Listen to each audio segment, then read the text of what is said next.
irmãos, então vamos continuar com nossas aulas sobre a Confissão de Fé de Westminster, Confissão de Fé da Igreja Presbiteriana do Brasil, e continuando também no capítulo 1 da nossa confissão, agora a segunda parte, a partir do ponto 6, tá ok? Lembrando que a nossa Confissão de Fé está disponível na internet, você baixa ela facilmente, você encontra facilmente. Vou disponibilizar também uma cópia que eu tenho no grupo da nossa igreja, lá no IPV News, e o irmão pode acompanhar, seria bom que o irmão acompanhasse esses estudos, lendo antes em casa, lendo cada texto bíblico, porque eu não tenho como ler todos os textos bíblicos aqui, para nós não irmos muito longe, e também por irmão ir se inteirando da aula, quem sabe até já pensando algumas coisas, elaborando algumas perguntas, que você pode mandar para mim e eu posso responder ao longo do estudo também, se o irmão desejar, tá ok?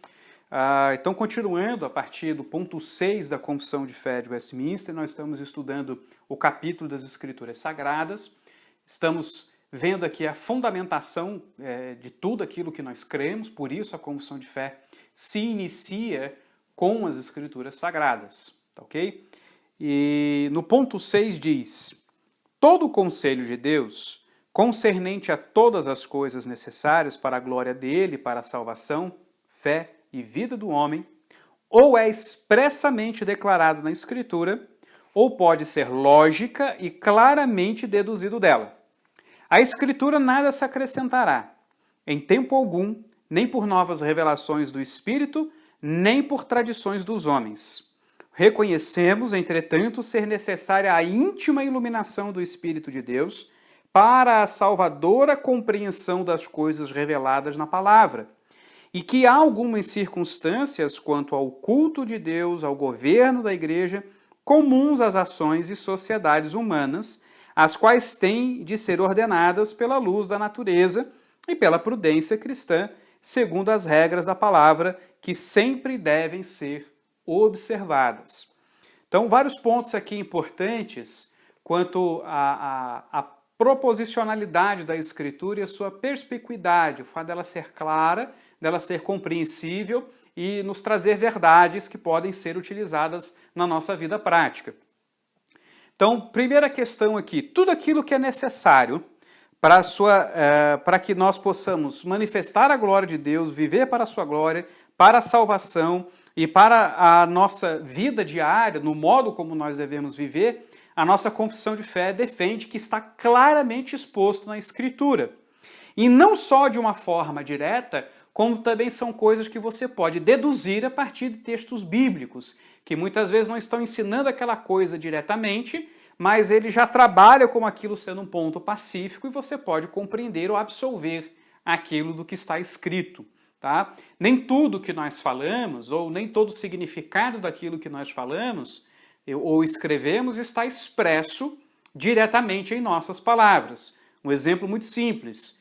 Quando eu digo, por exemplo, que eu estou na igreja, eu não preciso declarar que eu não estou em casa, mas fica logicamente implícito na minha declaração. Eu não estou em casa. Tá? Eu não preciso dizer isso diretamente para que fique claro que, ao dizer que eu estou na igreja, que eu não estou em casa, porque eu não posso estar em dois lugares ao mesmo tempo. Então, há inferências que podem ser feitas a partir de textos bíblicos, mas são inferências lógicas, são deduções claras. Se começou a fazer muito malabarismo, se começou a ter que dar muita explicação, dar muita volta, desconfie. Vai com calma aí no andor. Tá? Outros textos bíblicos, como nós já vimos aqui, que a Bíblia é a sua melhor intérprete, outros textos bíblicos vão apontar nesse caminho também que você está tentando deduzir a partir de outro. E aí você vai ter uma comprovação se você deduziu corretamente ou não. Além disso, defende-se também que a Escritura não pode ser mais alterada, não há mais o que ser feito em relação a ela. Ela é o que é. Temos de trabalhar as Escrituras como elas são. Mesmo até que o Espírito de Deus venha revelar alguma coisa nova, isso não é acrescentado ao que já está escrito. Ainda que isso ocorresse, e nós entendemos que não ocorre mais, o Espírito parou de revelar nos apóstolos, ao inspirá-los a pregarem, a falarem, a registrarem as Escrituras, ok? E ainda que isso tudo possa vir a ser existente, um Espírito de Deus falar de novo, né? Ainda assim, não deve ser acrescentado às Escrituras, porque aquele texto escrito foi fechado. Aquele autor que recebeu a inspiração e registrou o texto bíblico já não está mais aqui para fazer qualquer tipo de acrescento, qualquer adição ao que ele escreveu. Então nós entendemos que a Escritura fechou, tá ok? Ainda assim, nós também reconhecemos que para que eu tenha uma compreensão devida das Escrituras, eu preciso do Espírito Santo. Eu não creio nas Escrituras e tampouco compreendo as Escrituras devidamente por uma questão de capacidade intelectual ou pela minha muita dedicação. Por mais que eu estude a Bíblia, sem a obra do Espírito Santo, eu não vou compreender a Bíblia com fé ou de uma forma salvadora. Tá ok? Então, eu preciso do Espírito Santo, e é claro que é bom estudar, me dedicar, procurar conhecer mais as Escrituras, porque o Espírito Santo nos direcionará nesse caminho. Ele vai nos ajudar a compreender, a ligar as coisas e fazer associações corretas. O que nós vemos muitas vezes, a dificuldade das pessoas, é que elas na verdade não estudam. O que elas fazem em regra? Vê um fato na vida, acha algo semelhante na Escritura e por associação interpreta o fato da vida com aquele texto ou aquele texto a partir do fato da vida. Tá? Isso é uma dificuldade muito complicada e algo recorrente dentro da igreja. As pessoas costumam fazer essa forma de interpretação associativa. Aconteceu algo, foi dito uma palavra. Eu olho na Bíblia, tem aquela mesma palavra. Eu me pego e ligo uma coisa a outra e começo a tentar enquadrar tudo ali. Tá? Uma outra dificuldade, por exemplo, é de acharmos sempre que a Bíblia tem um sentido escondido, né? Tem alguma coisa que está ali por detrás. Não vai nessa direção. Nem tudo ali tem um significado por detrás. Às vezes existem apenas construções de cenários, como nas parábolas de Jesus Cristo. Você vê ali alguns cenários sendo descritos, tem pedra, tem isso, tem aquilo outro, mas nem sempre cada uma dessas coisas vai ter um significado espiritualizado. Muitas vezes ele está ali construindo um cenário para que o ensino central da parábola possa ficar claro. Certo? Cuidado com isso, então. Cuidado com a forma como você interpreta. A questão não é que a Bíblia não é clara, é que geralmente nós não nos dedicamos seriamente no estudo bíblico. E muitas vezes nós não estamos partindo do texto bíblico, mas nas nossas vidas para falar algo. Além disso, há algumas circunstâncias quanto ao culto a Deus e o governo da igreja comum às ações das sociedades humanas, as quais têm de ser ordenadas pela luz da natureza. Então, há aspectos do convívio humano, do convívio em sociedade, da nossa natureza, que nós devemos considerar na hora de agirmos como igreja do Senhor. Uma coisa muito simples. Uma igreja não deve ser barulhenta. A igreja não deve ser barulhenta. A igreja não deve incomodar os vizinhos com os seus sons, com as suas músicas, com os seus cultos. Tá? Alguns vão dizer, por exemplo, mas o meu vizinho liga som alto até altas horas da noite e agora eu não posso fazer um culto? Exatamente. Você não se dirige pelo que o seu vizinho faz, você se dirige pelo que a palavra de Deus diz. À luz da natureza, som incomoda. O som muitas vezes transmite uma ideia negativa quando ele está muito alto, estridente, ele se torna incômodo e não instrutivo.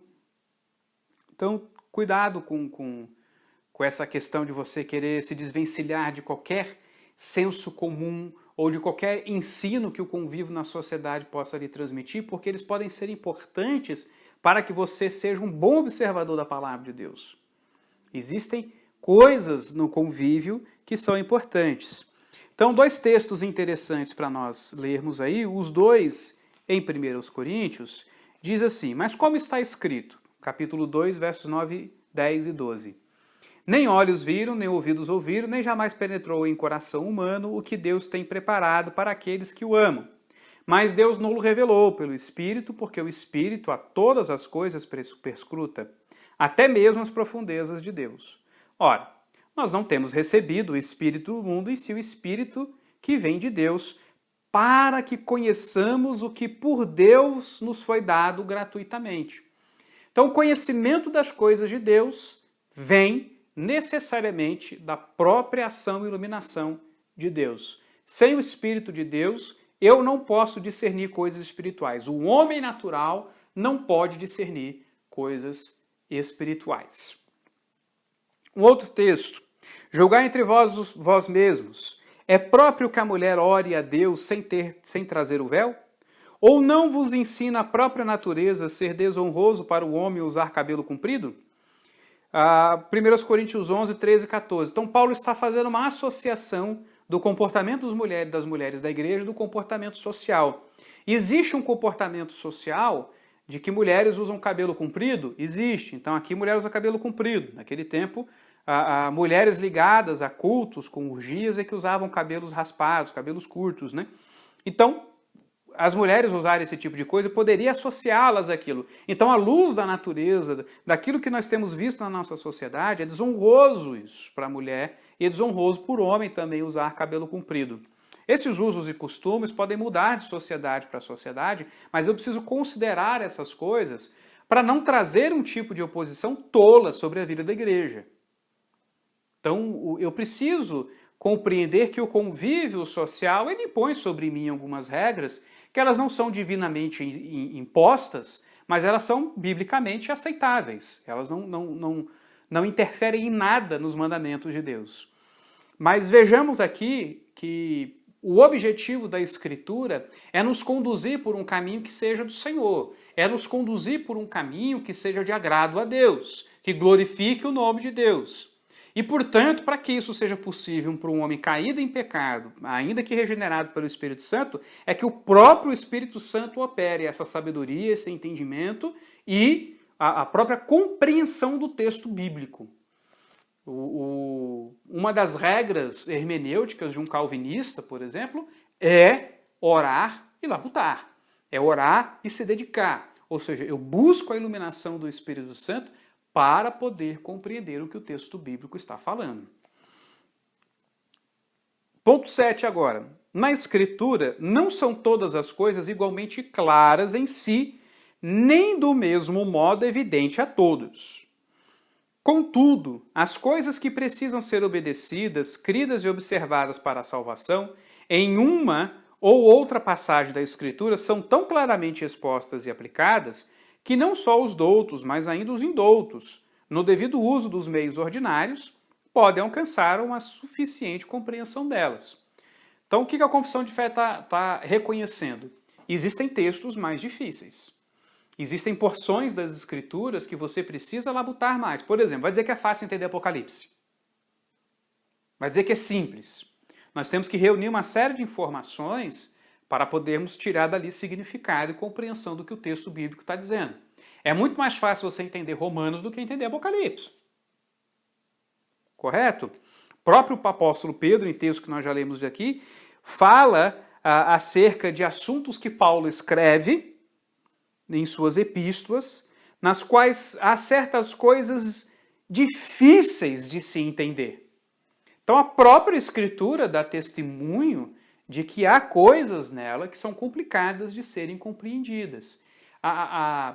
Muitas vezes são feitas referências às regiões em Israel ou dos povos circunvizinhos de Israel que a gente precisa estudar e tentar entender o porquê que aquela região, que aquele povo está sendo citado. Qual é a relação daquele povo com Israel? Uma leitura direta do texto não vai me trazer essa informação. Eu preciso reunir informação de outros textos bíblicos e da própria história de Israel, que vai me auxiliar na compreensão do porquê que aquela nação, que aquela região, como por exemplo Moabe, por que é citado Moabe, por que é citado Efraim, essas coisas todas, por que desses nomes? Okay? Isso são coisas que a gente precisa de um estudo prolongado. Mas aquilo que é necessário, compreendermos que Deus enviou o seu Filho para morrer pelos nossos pecados, isso é claro nas Escrituras. Qualquer pessoa, mais douta ou menos douta, pode compreender o que a Escritura diz. Ok? Então, além desse texto de 2 Pedro 3,16, que eu citei, um outro texto interessante é o de Atos 17, 11 e 12, onde diz, ora, estes de Bereia eram mais nobres que os de Tessalônica, pois receberam a palavra com toda a avidez, examinando as Escrituras todos os dias, para ver se as coisas eram de fato assim. Com isso, muitos deles creram, mulheres gregas de alta posição e não poucos homens. A atitude dos crentes de Bereia aqui, que é tão citado em nosso meio, né, é de buscar confirmar, é buscar estudar, ver passo a passo do que está sendo dito, comparar com as Escrituras, ver se faz sentido. Então, por mais que haja uma clareza em muitos textos, em muitas coisas, outras vão exigir mais tempo. Ela é suficientemente clara naquilo que é essencial, aquelas doutrinas centrais para a nossa salvação, e aquelas doutrinas que vão se afastando mais do centro, são mais periféricas, nem sempre elas estão tão claras, mas a gente pode estudar, pode labutar, pode ir conferindo um texto com o outro e chegar à compreensão desses textos. Ponto 8. O Velho Testamento em hebraico, língua nativa do antigo povo de Deus, e o Novo Testamento em grego, a língua mais geralmente conhecida entre as nações no tempo em que ele foi escrito, sendo inspirados imediatamente por Deus e pelo seu singular cuidado e providências conservados puros em todos os séculos, são por isso autênticos e assim em todas as controvérsias religiosas a Igreja deve apelar para eles como para um supremo tribunal.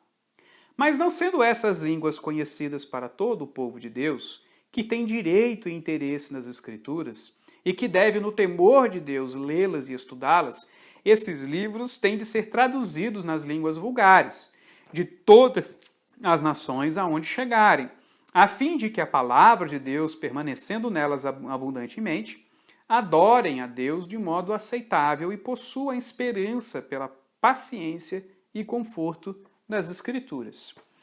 Então, 2 pontos fundamentais aqui. Primeiro, a Escritura não foi escrita na nossa língua. Nós bem sabemos que a Escritura no Antigo Testamento hebraico, no Novo Testamento grego e há porções do aramaico aí no Antigo Testamento, como Daniel, por exemplo. Precisamos compreender que ela tendo sido escrita nessas línguas, a melhor forma de nós estudarmos as Escrituras é compreendê-las a partir dessas línguas. E nós temos muitos papiros. A Bíblia é um dos livros, como eu já disse aqui, dos mais embasados. Nós temos mais de 5.000 fontes do texto bíblico. Livros antigos não chegam nem aos pés do que nós temos de papiros, de cópias e mais cópias das Escrituras. Então nós temos uma aproximação do texto original escrito pelo autor bíblico muito, muito grande. Não é pouca coisa, não. Nós temos uma certeza de mais da ordem de 90% do que estava exatamente assim foi escrito pelo autor bíblico. E justamente por a Bíblia ter sido escrita nessas línguas, e essas línguas terem ênfases, significados, ideias muito próprias, muito peculiares, nós precisamos estudar as Escrituras a partir dessas línguas.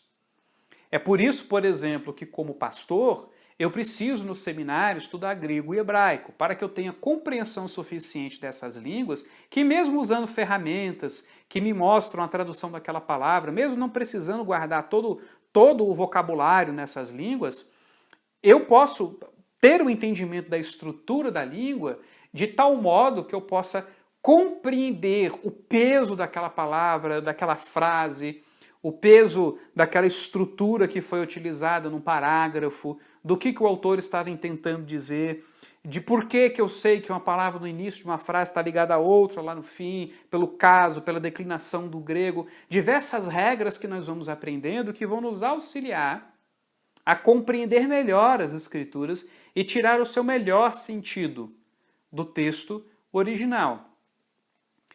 Então, essa é uma questão que nós precisamos compreender. As línguas originais, elas são importantes, eu preciso ter uma compreensão delas como aquele que vai ser o instrutor da igreja, o professor da igreja, aquele que tem a responsabilidade como presbítero docente, então eu preciso ter o conhecimento dessas línguas. Vocês podem ver aqui ao fundo material nesse sentido que é utilizado. Nós utilizamos muitos programas de computador também que facilitam nossa vida. Mas quando eu comecei a estudar, por exemplo, a gente estudava, era um texto de papel ali, procurando o dicionário, o significado das palavras, estudando na gramática as declinações, as flexões dos verbos, os casos e tudo mais. Tudo isso para compreender da melhor forma possível aquela língua original e tentar entender da melhor forma possível o texto bíblico.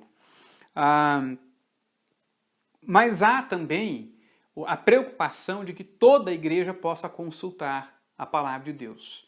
Havia na Reforma uma luta para que todos tivessem acesso às Escrituras. O próprio Lutero se dedicou à tradução da Bíblia e ele foi um dos que acabou estruturando a própria língua alemã escrita. Ainda não havia uma estrutura tão bem estabelecida em seu tempo. Então ele trouxe essa estruturação quando ele traduz a Bíblia para o alemão. O intuito é que todos pudessem examinar. E isso é uma coisa importante. A Reforma Protestante nunca defendeu a livre interpretação das Escrituras. A Reforma Protestante, nós protestantes, defendemos o livre exame das Escrituras. Tá? Eu preciso dar a possibilidade que todas as minhas ovelhas possam ler as Escrituras e possam consultar para ver se aquilo que eu digo, o que outra pessoa diz, é verdadeiramente daquela forma. E isso tem que ser um exercício contínuo em nossas vidas. É muito triste nós vermos a Igreja do Senhor, por exemplo, a pessoa recebe uma mensagenzinha no WhatsApp e aí compartilha aquela mensagem no WhatsApp. Você vai ver uma baita de uma heresia, um monte de bobagens. É triste porque a Bíblia está ao nosso alcance para nós estudarmos as Escrituras, vermos se as coisas são dessa forma mesmo e julgarmos aquela mensagem, ver se ela é bíblica ou não. Mas é interessante porque quando você vai dizer para a pessoa que aquilo lá não é bíblico, não está bem feito, não vem da palavra do Senhor, a pessoa fica chateada. Por quê? Porque em princípio ela achou aquilo tudo muito bonito. E aí ela sai compartilhando. Mas o que está faltando em nós realmente? É usarmos isso que a Reforma Protestante trouxe. Existiram antes da Reforma Protestante tentativas de se levar a Bíblia para todo o povo poder ler, algumas traduções foram intentadas, alguns padres tentaram fazer traduções e tudo, mas isso foi desmotivado pela Igreja Católica. É com a Reforma Protestante que esse livre exame é levado a sério e a ideia de se traduzir a Bíblia para a língua do povo é colocada em prática. Então, precisamos ter essa intenção no nosso coração de procurarmos as Escrituras e tradutores fornecerem as Escrituras para as pessoas. Tá ok? Então, não adianta ficar compartilhando mensagem, não adianta ficar lendo coisa e achando bonito porque citou um texto bíblico aqui e ali. Não, peraí. Esse texto bíblico está dizendo isso mesmo? É esse o significado do texto? Ele serve para comprovar isso que ele está falando? Há esse ensino no que esse texto bíblico está dizendo? Tá? A Reforma Protestante nos trouxe essa possibilidade, tornou a Bíblia disponível a todos. Finalmente isso foi feito. E a própria Igreja Católica hoje não desmotiva mais os seus membros a lerem a Bíblia. Alguns vão dizer que não, católicos vão dizer que isso nunca ocorreu, mas eu sou de família de origem católica e quando eu me converti, fui para o protestantismo, comecei a ler a Bíblia, a minha avó disse para mim que eu não deveria ler a Bíblia, porque o padre dela falou que não era um livro para qualquer pessoa ler, porque ler a Bíblia causaria impactos que talvez eu não conseguisse lidar com isso. Eu tinha lá meus 14, 15 anos e eu estou falando isso década de 90. Faz pouco tempo em termos de história da humanidade. Então, ainda na história recente havia essa desmotivação, mas de um tempo para cá eles deixaram de desmotivar, eles mesmos já não trazem mais esse tipo de aspecto na sua fé, mas obviamente nós não concordamos com as interpretações que a Igreja Católica dá. A começar do próprio papel da Bíblia para o catolicismo. Para nós, é a regra de fé e prática. Para eles, é mais uma fonte de autoridade que, inclusive, está debaixo da própria igreja. Né? Para a Igreja Católica, a igreja traz a Bíblia à existência. Para o protestante, É a palavra de Deus que traz à igreja a existência. Então, na Igreja Católica, a Bíblia está submissa à igreja. Na Igreja Protestante, a igreja está submissa à palavra de Deus. Então, precisamos olhar então para as Escrituras, como elas foram escritas, procurando conferir essas coisas. É interessante, por exemplo, que Jesus foi citar lá em Mateus 5,18, porque em verdade vos digo, até que o céu e a terra passem, nenhum i ou tio passará da lei até que tudo se cumpra.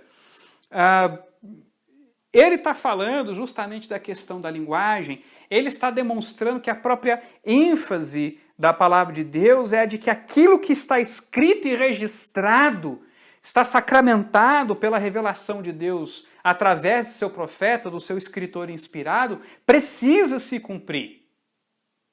Então o registro é importante, eu preciso compreender que a fixação daquilo que Deus revelou no papel, no papiro, nas pedras, né, que seja, que aquilo é extremamente importante, porque Deus quer deixar claro aquilo que vai acontecer e que ele tem um controle da história. E são nas línguas originais que nós vamos encontrar com mais exatidão e proximidade aquilo que o autor bíblico quis dizer. Então, por isso, essa importância. Eu preciso entender que o registro ele é importante. Um outro ponto assim interessante também, se nós lermos lá em 1 Coríntios capítulo 15, Paulo faz diversas observações de que, olha, Cristo, ele encarnou, ele veio ao mundo e morreu conforme as Escrituras e ressuscitou conforme as Escrituras. Então, Paulo, ele insta com a igreja de Corinto que ela se volte para as Escrituras e veja o que a Escritura diz sobre Cristo. Ok?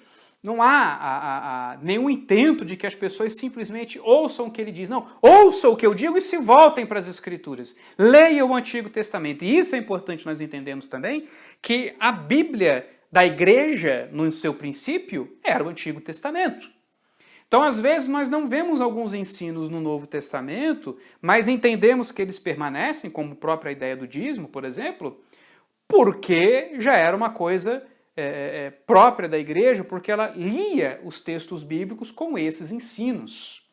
Então não havia necessidade de que tudo fosse repetido, porque o Antigo Testamento ele é tido pela igreja desde o início como palavra de Deus, como ainda servindo para a igreja do Senhor. Obviamente, respeitando aquelas diferenças ou aquelas mudanças que a vinda de Cristo traz sobre a vida da igreja, como a própria ausência de um culto sacrificial, de um culto onde há o derramamento de sangue, porque nós cremos que isso foi satisfeito, não há mais necessidade. Mas ainda nos reunimos em culto debaixo de sangue, agora de um sangue eterno, que é o sangue de Cristo. Mas veja que os autores bíblicos, eles sempre se remetem às Escrituras.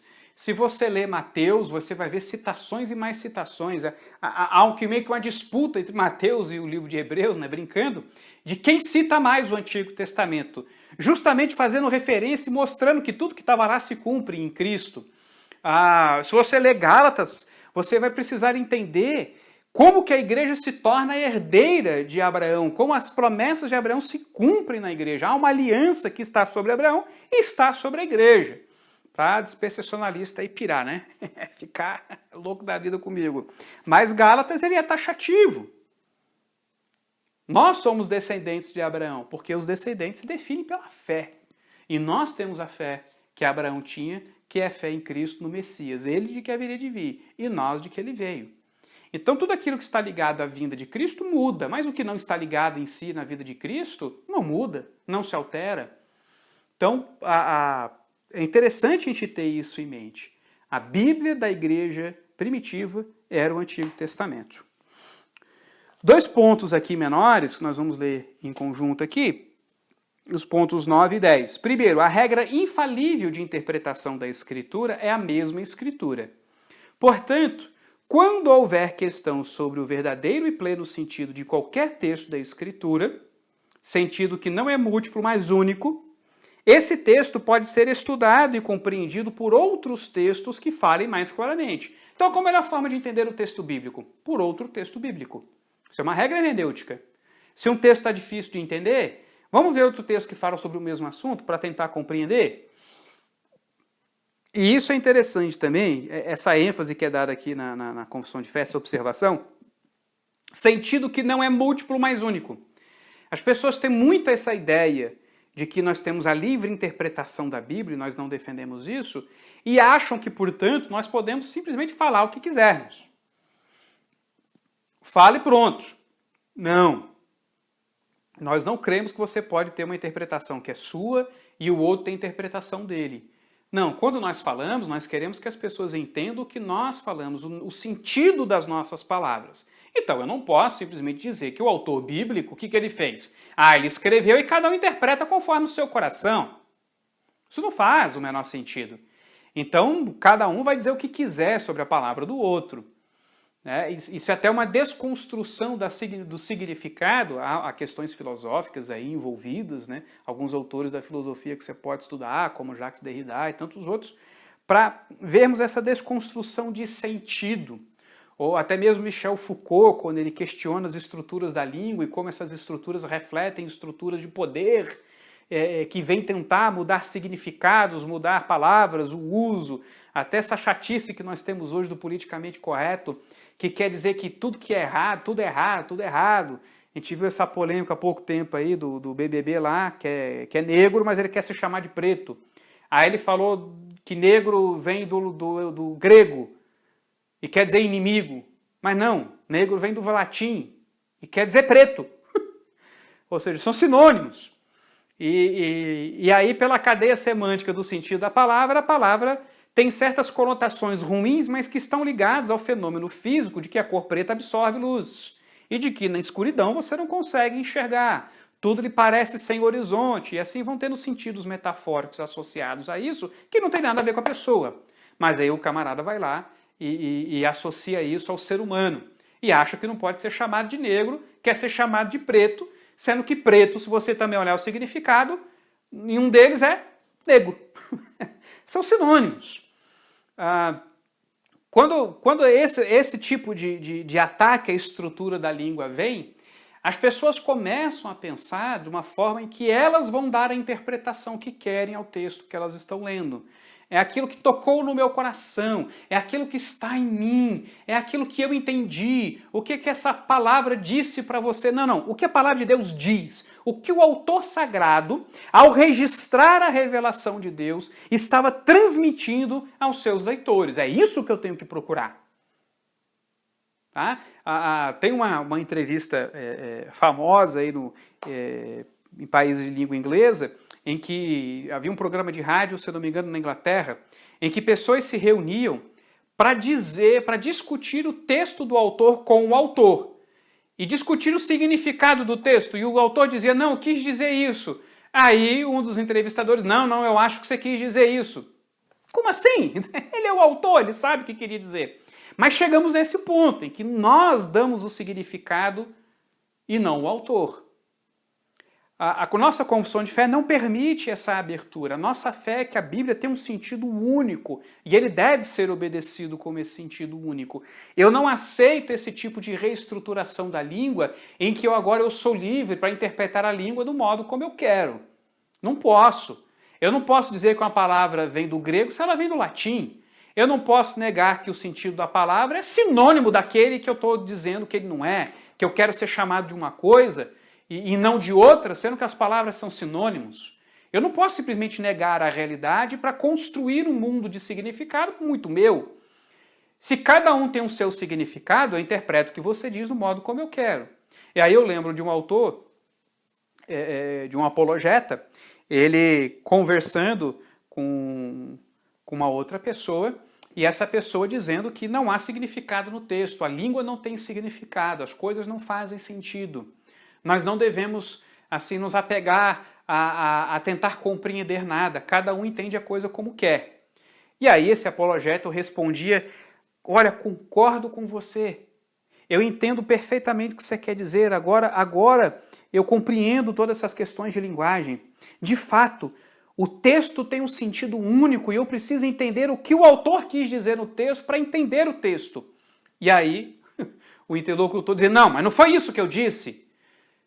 Exatamente, o que foi que você disse? Eu disse isso, isso e isso, eu disse que as palavras não têm significado. Então, eu concordo com você, as palavras têm significado. E o camarada ficou ali, não, mas você está brincando comigo? Falou, não, eu estou te mostrando que o que você está falando não tem o menor sentido, porque quando você está explicando que as palavras não têm significado, você quer que eu entenda exatamente que as palavras não têm significado. Isso é tolice. Então eu preciso entender a palavra de Deus com o significado das palavras que ela tem, com o sentido que o autor dá, e não com o sentido que vem do seu coração. Senão a Bíblia vai dizer milhões e zilhões de coisas, e fica essa história, a Bíblia é difícil de interpretar. Não, ela não é difícil de interpretar. O problema é que eu não quero estudar, eu não quero me aprofundar, e aí eu digo qualquer coisa. Eu digo qualquer coisa, tá? E não precisa ser pastor, não precisa conhecer o grego hebraico para você poder ter um conhecimento profundo das Escrituras. Basta ter uma sistemática séria de estudo bíblico, ok?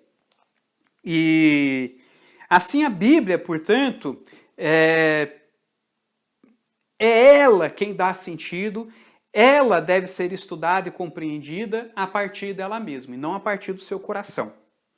E ela assim se torna o juiz supremo, ponto 10, pelo qual todas as controvérsias religiosas têm de ser determinadas, e por quem serão examinados todos os decretos de concílios, todas as opiniões dos antigos escritores, todas as doutrinas de homens e opiniões particulares. O juiz supremo em cuja sentença nos devemos firmar não pode ser outro senão o Espírito Santo falando na Escritura. Então, quem tem autoridade na igreja é a Escritura. A autoridade dos concílios, a autoridade dos pastores, das autoridades eclesiásticas, daquilo que é ensinado, tudo isso está na Escritura. E eles não devem ser examinados a partir das opiniões humanas, mas sim as opiniões humanas serem examinadas a partir das Escrituras. Não adianta você vir com doutrina pessoal, com regras pessoais e querer que eu viva debaixo dessas regras. Tem que ser escriturístico. E isso é uma coisa muito importante. Eu não posso inventar regra que a Bíblia não inventa. Eu preciso crer que a Bíblia é suficiente. Então eu não posso achar que a Bíblia não ter proibido alguma coisa, ela deveria ter proibido. Isso é errado. Não, se a Bíblia não proibiu, se a Bíblia não disse que é errado, não é errado, é a sua opinião que tem que mudar. Tem gente que quer tomar conta até do penteado de cabelo das pessoas. Uma vez o irmão veio reclamar, pastor, olha aqueles dreadzinhos que o irmão colocou, eu perguntei, qual o problema? Isso não é de Deus. Falei, baseado no quê que o irmão diz isso? Baseado no quê? Qual é a fundamentação para você dizer que uma coisa que simplesmente por ser diferente, fora do seu gosto pessoal, se torna errado biblicamente? O seu gosto não é parâmetro. É o que a palavra de Deus diz. Eu não vejo nada no que a Escritura me ensina que venha proibir o rapaz de usar o dread, de usar algumas certas coisas. Então, eu não posso utilizar as minhas opiniões pessoais e particulares para julgar ou para determinar qualquer coisa na igreja. É a Escritura. Você não pode ser juiz de nada. Quem é juiz é a Escritura. Você não julga com o seu peso. Você julga conforme a reta justiça. Então, alguns textos que são interessantes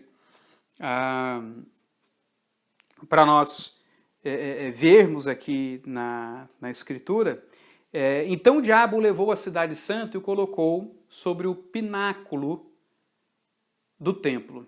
E lhe disse, se és filho de Deus, atira-te abaixo, porque está escrito, aos seus anjos ordenará a teu respeito que te guardem, e eles te susterão nas suas mãos para não tropeçares em alguma pedra. Respondeu-lhe Jesus, também está escrito, não tentarás o Senhor teu Deus. Veja como Jesus interliga um texto ao outro para contrapor uma interpretação falaciosa que Satanás coloca. A mesma tentação que Eva sofreu e já caiu de primeira, né, que a serpente disse para Eva, Deus não disse para você comer de todas as árvores do jardim? E com isso deixou parte da sentença de lado, né? A Eva já foi enredada aí, nessas primeiras colocações. Jesus, ele é confrontado com algo que Deus disse e associa isso que Deus disse a outro ensinamento do que Deus havia dito em outro ponto, para mostrar que o significado daquele texto não pode ser o de se lançar simplesmente fazer as coisas conforme a sua vontade, porque tem texto que também me ensina que eu não posso tentar o Senhor, meu Deus. Eu não posso ficar fazendo prova de Deus. Então, Jesus interpretou as Escrituras com a própria Escritura. Esse é o ponto que a gente precisa entender. Por exemplo, o texto de Tiago, capítulo 5, verso 16, muito pode, por sua eficácia, a súplica do justo.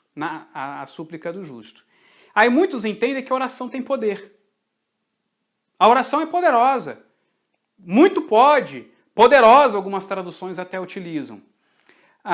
Se você acompanhar a leitura do texto todo, antes e um pouco depois, Tiago está falando da postura da igreja em orar e interceder, os próprios presbíteros, por aqueles que estão doentes e enfermos, dizer que o Senhor é com o seu povo, que o Senhor está abençoando aquela relação, e que o Senhor vai levantar o enfermo, caso a oração dos presbíteros seja em nome do Senhor. E oração em nome de Jesus não é simplesmente usar a frasezinha, em nome de Jesus, pronto, já está em nome de Jesus. Não, é estar em conformidade com a vontade de Deus.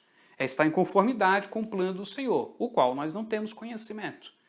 Mas Deus promete que se alguma coisa pedirmos conforme a sua vontade, Ele o dará. Então veja que eu já usei o texto de 1 João para entender que Tiago não pode estar dizendo que o poder está nas minhas palavras, que o poder está na oração. E o próprio texto de Tiago diz que o Senhor o levantará. Então o poder está na oração ou no Senhor que levanta? Veja como um texto me ajuda a compreender o outro. Um parênteses rápido aqui então. E, portanto, a Escritura mesma se torna o juiz supremo para que todas as coisas possam ser interpretadas. Respondeu-lhe Jesus, Mateus 22, 29, 31 e 32. Errais não conhecendo as Escrituras, nem o poder de Deus, e quanto à ressurreição dos mortos. Não tendes lido que Deus vos declarou? Eu sou o Deus de Abraão, o Deus de Isaque e o Deus de Jacó? Ele não é Deus de mortos, e sim de vivos. Então, Deus se colocar e usar como referências pessoas mortas, Jesus está ensinando aqui que isso significa que elas estão vivas em Deus e serão ressuscitadas. Ele está indo contra o ensino dos saduceus, que entendiam que não havia ressurreição de mortos. Eles só criam no Pentateuco. E entravam em desacordo com os fariseus que criam no Pentateuco, nos profetas, nos salmos, e que eles criam também na ressurreição dos mortos. Mas os saduceus não. E Jesus vai com as Escrituras e diz e mostra que a doutrina deles está errada. Que a ideia de que não há ressurreição de mortos é antibíblica. E vai contra um Deus que é Deus de vivos. E que se ele conclama o nome de Abraão, Isaque e Jacó, pessoas que estão mortas, ele está declarando que essas pessoas serão ressuscitadas. Porque eles são vivos, eles estão vivos em Deus. Então a gente vê assim que a Escritura Sagrada ela é central para a vida da igreja, fundamental para toda a doutrina nossa e é suficiente. Tá? Mais uma vez, retornando ao texto de Hebreus, capítulo 1, Deus, por muitas vezes e de muitas maneiras, falou aos pais pelos profetas. Nesses últimos dias, Ele tem nos falado pelo Filho. Ok? Então, a revelação de Deus é sobre Jesus, é em torno da pessoa de Jesus. Ele é o profeta da igreja.